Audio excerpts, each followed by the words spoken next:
Hey, Shannon, welcome back to the Well and Worthy Life podcast.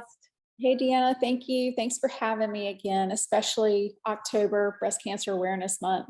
I appreciate Yes. that. Well, it was a year ago that you were back here just sharing the beginning of your journey with breast cancer. And for those that just picked up listening to this podcast, you may not know, but we had done a podcast about 6-8 months before that, just about how you got started in this blogging influencer world and about your health and wellness journey and how you were such in great health. You really paid attention to what you were eating and everything else.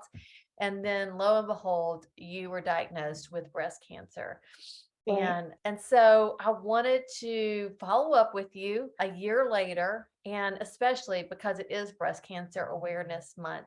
What do you want to tell everyone? Well, first and foremost, I think we've hit on this before, but don't get lost in the fact that you have no family history, that you think it can't happen to you, because I fall in all of those categories and it happened to me. And I believe the statistic is 80% of women that are diagnosed with breast cancer have no family history. That's significant. Really? 80%? It's a Oh my large, gosh. and as you know, or maybe you don't know, but Katie Couric was just diagnosed with breast I cancer. did see that. Oh, No family history. So get your mammograms. I did, not to go back and replow earth we've already been over, but I did feel a lump. And, a lot of these are diagnosed without the woman feeling anything. So that's why mammogram is so important. yeah. So if you haven't gotten your mammogram, and you should be getting it every year. I actually do the 3D mammogram when I do mine now. I did as well.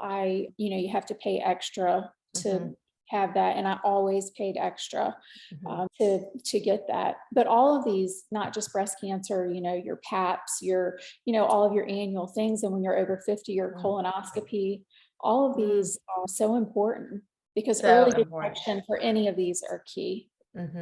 Yeah. Yeah. Okay, so it's been a year, and when we were talked last year, you had just had your first treatment, and now you've had all of your treatments. And how many treatments did you end up having? So I had six rounds of chemo with immunotherapy. And then after that was complete, I had double mastectomy with reconstruction and had the remaining 6 months of immunotherapy, which is targeted treatment for the specific type of cancer that I had. I had HER2 positive, which, it is an aggressive type of cancer, but it also has targeted treatment, which, is a blessing, I guess. So, and you find those little blessings along the way.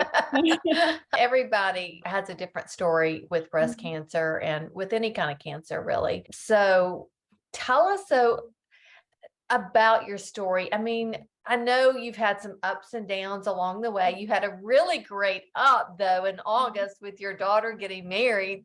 We just talked about that briefly. That was a great diversion and a great, exciting time. But boy, right in the midst of everything, right? I mean, literally, she called me. I believe I had just had my last chemo treatment. I could barely form a sentence. And she said, "Mom, I got engaged." And I just thought, how am I going to put a wedding together? I'm not in any frame of mind to deal with that. But like you say, it's a beautiful blessing along the way. It was a nice diversion and it flew by and it was wonderful. Wow. That had to be like a lot, though, I don't have any daughters. I have just sons, and just the weddings that I've seen for them, I'm like, wow, that's a lot of work, though. Yeah. And, I have been mistress of ceremonies in weddings. I've helped plan weddings, and it's sort of, very humbling. Like you've done all that and you can't really do that for your own child. But right away I said, okay, I need to hire a wedding planner because there's no way you have to give yourself grace and you have to know your limitations. And, the rest was just, it all took care of itself. Oh, So that's so great. yeah, That's so great. yeah. So I know everybody can watch your journey on your Instagram because you share a lot on your journey and everything. When you lost your hair and you had to get the wig, was that what do Yeah. you think was the hardest part of it? I don't know. What was the hardest part? And I think that you and I spoke before that ever happened, before I lost my Yeah. hair. I will tell you quite honestly, losing my eyebrows and my eyelashes was more devastating than losing my hair, because you can put a wig on but you cannot put eyelashes on when you don't have any eyelashes. It's a lot to put yourself together and look normal. For anybody that's going through this or for hair loss, I purchased a wig before I even lost my hair, and I just started wearing it. I still had my Oh, full head of hair, went out with friends, kept on my normal life. No one even noticed.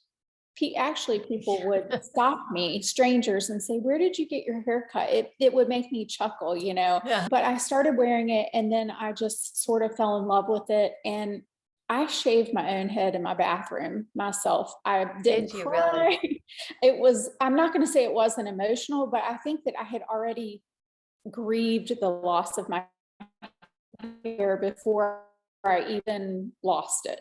Mhm. So I highly recommend to do that before that happens. But the eyelashes and the eyebrows, I kept those for until the very end of my treatment. And then I lost my eyebrows and eyelashes.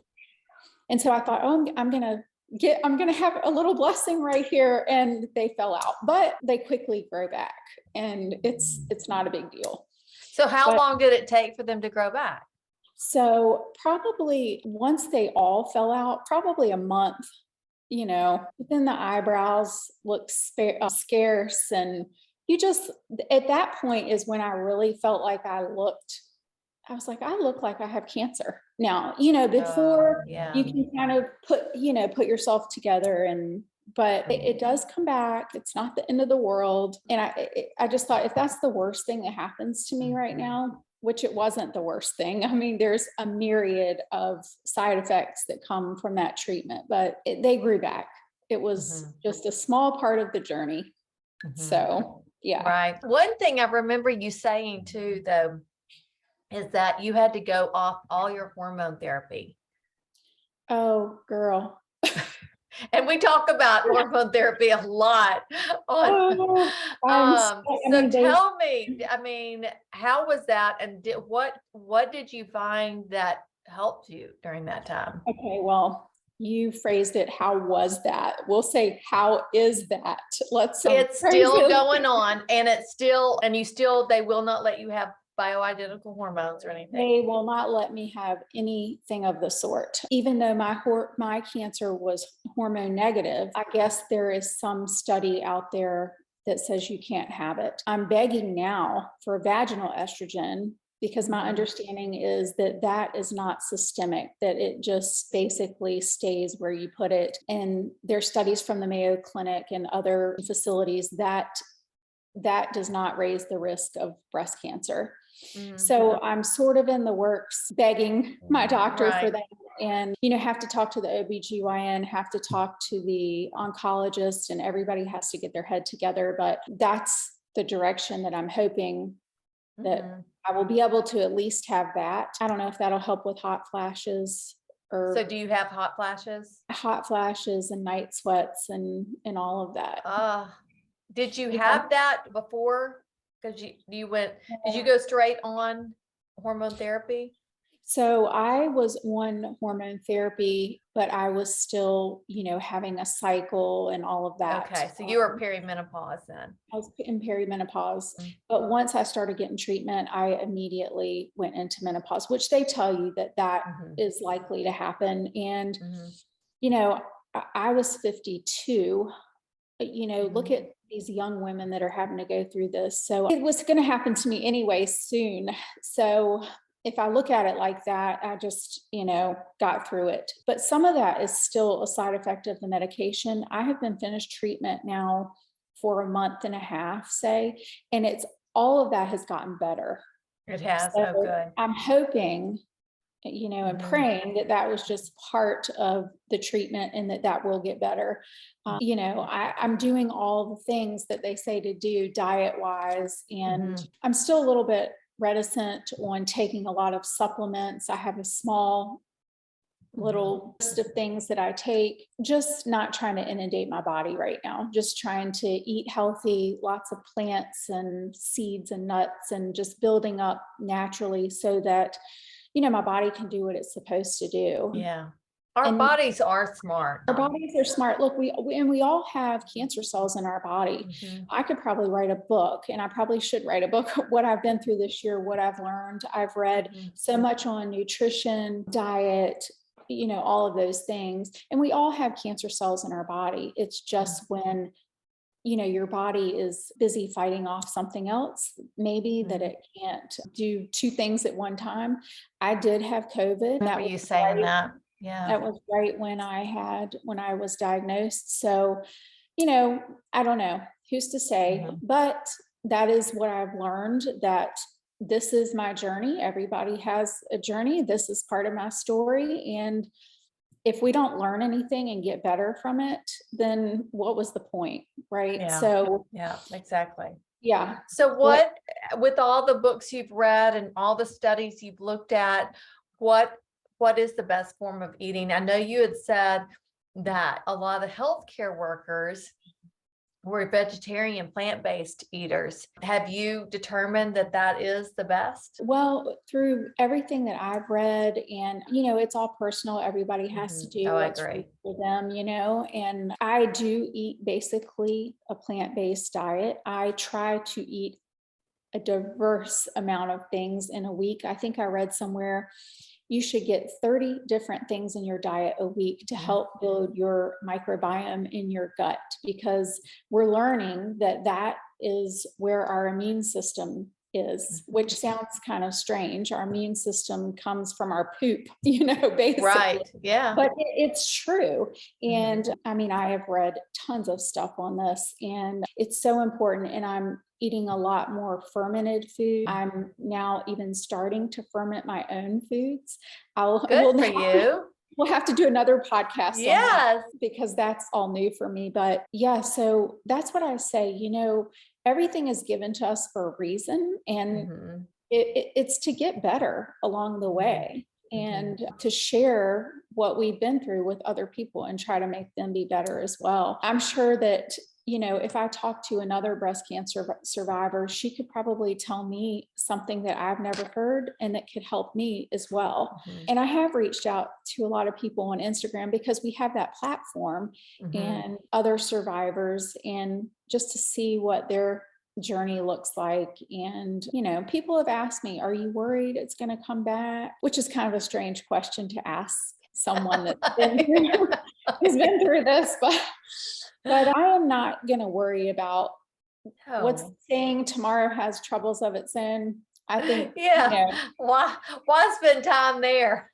You need to spend, because if you spend your energy worrying about if it's going to come back, that's energy that could be healing your body.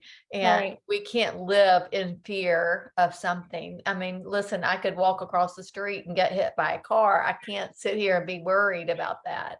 I can't tell you the times that I have used that exact phrase to people, so I don't worry about that at all. And I have tremendous faith, and whatever it is, the Lord already knows about it. Right. So I'm not going to worry about it, and I'm going to move forward day by day, sometimes minute by minute. But that's the way I think you have to survive anything. Yeah. So I know this year has changed you. What do you think? How do you think it's changed you the most? I have a lot more empathy for people, for just anything, just a lot more sympathetic to causes, to just what people are going through, and getting to know people on not that superficial level, just really getting to know people. And I think that it has taught me that, life is short regardless, whether you're going through that or not. We know that it's short. And that's what I think most, that it has taught me to be more caring, a better friend, better mother, wife, all of those things. What would you tell somebody that's newly diagnosed with breast cancer? What would you tell them to do first? This is not a death sentence. It's just, and I've said this before, it's just your cells are acting poorly. We're just going to think We have to get those cells under control. we have to think of this like an out of control child, right?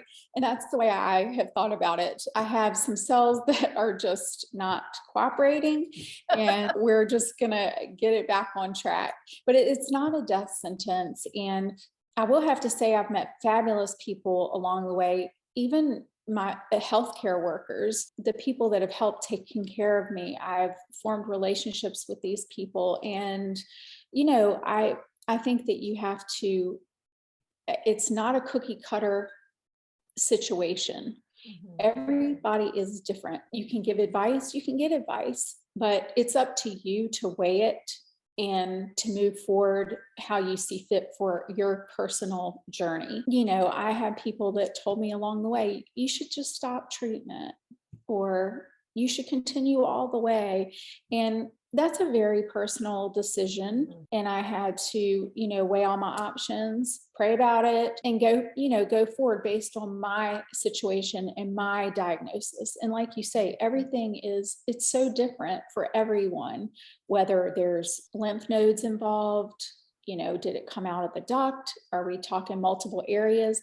Which for me, originally they thought mine had come out of the duct, but when I had surgery to have the mastectomy, it had not come out of the duct, and it did not go into my lymph nodes. Praise the Lord. That's awesome. So, but that is still the treatment that they would have offered me, I believe, because the type of cancer that I have is that, they have targeted treatment for that. And everything comes with the side effects, and you have to weigh that where you are. I try to always do things naturally, but in this situation, that wasn't an option for me.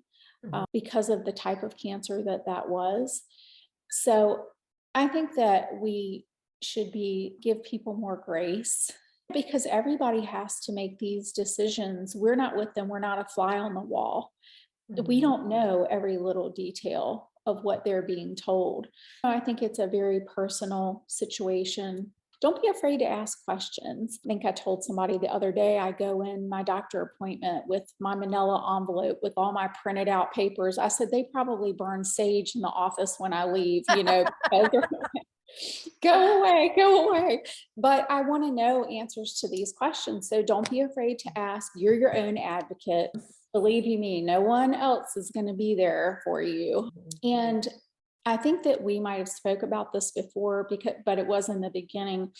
It was so hard to go to these appointments and see people much, much older than me, decades older than I was.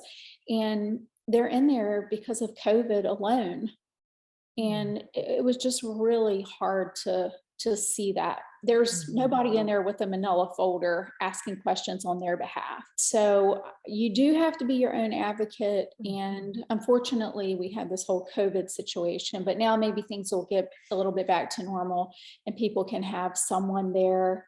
Even if you're not elderly and you're fine, it's still a lot of information to process. A lot of information is being thrown at you. I have a little bit of a medical background, so it's not, as daunting for me, but it's a lot to process. Your decisions, the medications they're telling you about. So yeah, be your own advocate, do your homework.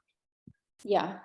I think having somebody there with you really important to, even if you are younger, because you can only take in so much information.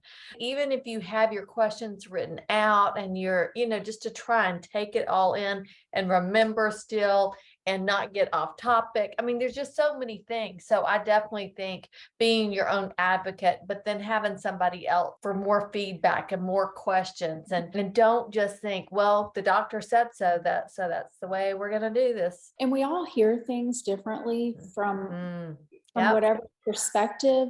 A lot of times my husband would go with me and we would get in the car and I would I would remember what they said about one thing and he would remember it differently. So eventually I started recording my appointments Oh, if I felt like it was an important appointment where we were going to get information, because, he's looking at it from a standpoint of a caregiver basically, and I'm looking at it as a patient. So we're coming at it from all these different angles. And I found that that was helpful on those informational appointments. that's a great idea. That's Yeah. really smart. Okay, so you started off, you had, oh, I know what I was going to ask you. Your intermittent fasting. So the first treatment, I remember you said you did intermittent fasting for 5 days, which I would die. I would die. But Well, there's interesting studies about that too, but I haven't worked back up to that yet. I could not even form my words. I should send you a video. I was trying to do a story and I remember thinking, this is insane. I mean, yeah, it's like I've had a stroke, I could not form my words. So I did not do that I didn't do it for that length of time. I think the next time I might have done it for 3 days. It just made me I felt terrible. So I do think that there's definitely benefits. I still intermittent fast every day. I do the right. 16-hour fast, but there's a plethora of information on fasting and cancer and how when your body has nothing else to feed on, it feeds on the cancer cell. But you can only do what you can do too, Right. Right. Yeah. So there's that piece of information. So I do think it has tons of benefits. And I do it now for 16 hours, sometimes 18 hours, but when you're eating a plant-based diet, there's, not a lot of, you get hungry, you're hungry. Yes. So Yeah. I do eat eggs, but yeah, for protein, a little bit of goat cheese, that sort of thing, nuts. And So have you ever had tempeh? yes. Yes. Okay, I had it for the first time today and it was delicious. Did you do it like bacon? Did you make it like? No, so I have an intern and that's working with me and she's a health coach and she's a vegetarian. And so we did a YouTube. I said, well, she says I cook tempeh all the time. I'm like, okay, well, let's do a YouTube video and make a salad. So we made a salad with it and it'll be out soon, but it was so delicious. Yeah. She marinated it. It took us literally less than 30 minutes to make this lunch and it was delicious. So very easy. And it's got lots of protein in. Yeah, I've made it before and I've cut it in like bacon strips, like you're really gonna trick your mind and they think you're eating bacon. But I mean, it is good. It really is good. And that's another thing I've learned on my journey too, the importance of soy in your diet, the phytoestrogens, not, fake soy but soybeans, the importance of that. In Asian women and the incidence of breast cancer in those countries is so much lower. And they attribute it to the amount of soy that's eaten. And that can be in the form of tempeh. It can be in the form of, edamame, miso soup. I have a cup of miso soup a day.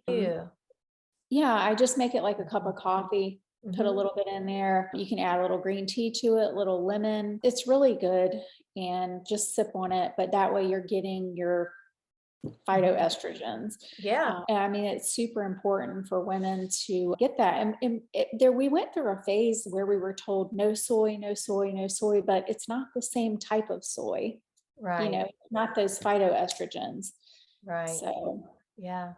So what's something else that you learned along the way? Or maybe it's something that you're like, I wish I would have known this at the very beginning and you didn't find out till the end. Well, when I had my surgery, there was a million things we could talk about. I don't know that I was being told specifically to have a mastectomy. I might have been given the lumpectomy option, but at that point I thought it had came out of the duct. We didn't know that until after. And I just felt like mastectomy, double mastectomy. I don't want to have any more mammograms. I don't want to worry about this anymore. Let's just be done. And as women, that's hard because you identify your body image and your breast and all of that sort of thing. But find a good team. I had a great team. I had a surgeon, plastic surgeon. I was able to do the nipple sparing. So to look at me, you really couldn't tell.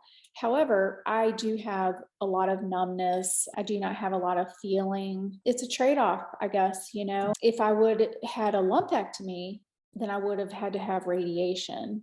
And then I felt like, well, then that has its own set of issues too. So that's what, after, long, hard talks and just mulling this over, that's what I felt was the right thing for me. Just I wanted to be done with it. And I don't really think there's that much difference statistically speaking, maybe a few percentage, whether you have a lumpectomy or a mastectomy. I just didn't want to have to worry about it coming back in the other breast, or I did not want to have any more mammograms and have to worry every time, oh, I have to go have a mammogram, Right. So, yeah. Yeah. And I think that was I have a little bit of numbness down the back of one arm. I'm working with someone on that now to try to get a little bit more feeling back in that arm. But, in the big What scheme is of that from? they said that, is a possible side effect from the surgery or risk of the surgery. You have a little bit of numbness. There's a nerve that runs down the back of the arm. And if they hit it or touch it, sometimes it causes it to go to sleep. Sometimes it'll eventually wake back up. It's gotten better. But I still have a little bit of numbness back there. So my friend Kathy Williamson, she says chemo's the gift that keeps on giving. There's just, it just keeps on. It's like, stop. Yeah, I mean, that particular side effect for me was from the surgery. Yeah. The chemo side effects, oh goodness, yeah. That's a whole nother podcast. Yeah. From mouth sores to just, you can't even, the brain fog, I'm just now feeling like I'm coming out of all of that. But I tried to work the whole entire time, and I tried to exercise. I tried to I gave myself grace where I needed it, but I just said, okay, today might be hard, but we're going to do it. We're going to exercise. We're going to, work. We're going to do all of the things. And when we need to rest, we're just going to rest, because you have to go forward. I don't think you can get pulled under by this so easily if you allow yourself to. And I think one of the biggest things that I've learned too is how powerful your mind is. Your mind it's either for you or against you. And you have to make up your mind what's going to happen here.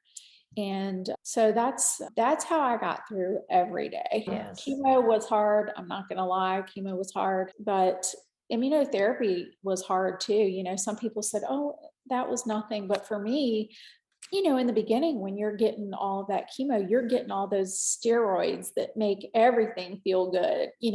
Nothing hurts. Everything's good. Then when you don't get that anymore, it's like, wow, everything, you just sort of feel everything. But yeah, every day it's just one day at a time. Oh, I'm sure. Yeah. So did you do any sort of talking about, your mind being any kind of mind work, meditation, or anything like that? I know your faith is really strong. I have tremendous faith, spent a lot of time just, in the word and doing that. I also exercised for at least an hour a day. And then in the evening, I would do more yoga, more the relaxing sort of. But my job also, I'm a full-time court reporter. So I felt like my job kept me sharp. And that's why, my husband would say, take off, just rest.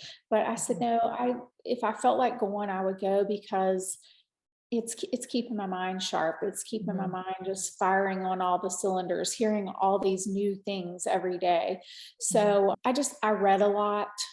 I just felt like it was important to keep all the cylinders firing instead of just shutting down. But again, it's a personal thing. I was able to, thank God, pull myself together and do those things. Some days were hard, and matter of fact, some days I would look back and think, I do not know how I made it through that day, but you just do the best that you can with what you have. Yeah. Was it hard having your husband as your caregiver? I mean, Honestly, I'm just going to tell you from my experience. I'm like, if my husband had to be my caregiver, I'd be like, oh my gosh. yeah, and I did use that term, but for the most part, he would get me if I was laying down, he would say, "What do you want to eat?" or "What do you want to drink?" Maybe help me in and out of the shower. But like I say, I was pretty much functioning. Right. The So it mental, wasn't like he had to do a lot, but the mentally, I'm sure even for him, it was a whole yeah, different ball game for him. right. Because I don't care how strong you are. I mean, if I had a little breakdown, I would say, I would just have a little breakdown and then I would say, "I'm okay. I'm okay. I'm all right." And he was just looking at me. And I know he was thinking, "What am I supposed to do? Like, how can I help Mhm. her?" And I would say, "I'm okay. I just have to have that. Just let me have that moment, and then we'll move on." But if you don't have support system, I don't know. I think it would be very hard. And that's the Mhm. part that I was saying it makes you more sympathetic. So now if somebody's sick, going through something, I'm the first one there Oh, making yeah. something, taking something, because also when you take the focus off of yourself, Mhm. you don't even think about it. You think about taking care of this person and helping this person, and it makes what you're going through so much easier. So what would be the first thing like, or well, let's go to this. What's something somebody shouldn't say to somebody that's just been diagnosed with breast cancer? Because look, some of the stupidest things can come out of our mouths, right? Oh, I mean, okay, I've like, heard, is it terminal? Somebody else mentioned that to me recently. That I would say that's like the biggest thing. Are you scared it's going to come back? But I will say for the most part, everybody has been so encouraging. And I have to say, I mean, my family and friends, oh my gosh, I get a text message from one of my girlfriends oh, every single day without fail. Even now, a Bible verse, just oh. encouraging words, a text, "I love you, you got this, you're strong." And it makes you want to do that for other people too. Mhm. Yeah. Yeah. Yeah. Yeah. Oh, I mean, I need to get better at that kind of stuff because I think that stuff's so important. So, what do you think is the best thing that you could do if you have a friend that's been diagnosed with breast cancer or cancer? I mean, I had people give me books that I treasured, just maybe a meal, and this Mhm. is the biggest thing. Don't ask, just do. Yeah. Because our pride gets in the way sometimes. "Oh, I've got it. I don't need anything. We can take care of it." Of course you can. Of course you can. We're in America, right? We're Right. not in a third world country. Yes, we can order something. Yes, your husband can help, but just do it. Don't ask. Mhm. Yeah. That's been huge. If I have a sick friend or I hear of something, I just do it. I'm not going to ask because they're going to say no. They're going to say no, Mhm. whether it's pride or just you want to feel strong. And it has nothing to do with that. You Mhm. are strong. You're going to find a way to make it happen. But if somebody else Mhm. comes along and makes the journey easier, then Mhm. there you go. Well, and don't you think, I mean, honestly, I think you're if when you help out others, like you said, it takes the the focus off of your own problems, number one. And number two, if you're the person who has cancer, you need to let people do things for you because it's their kind of therapy too to help them. Right. You're right. You're right. And it's hard. It is hard. And my husband would tell me a lot of times, I would say, "So and so wants to bring dinner." And he said, "Just let them. It's Mhm. their way. And they want to pop in and see you and they want to visit. And Mhm. it's fine. Just, Mhm. let them do it." Mhm.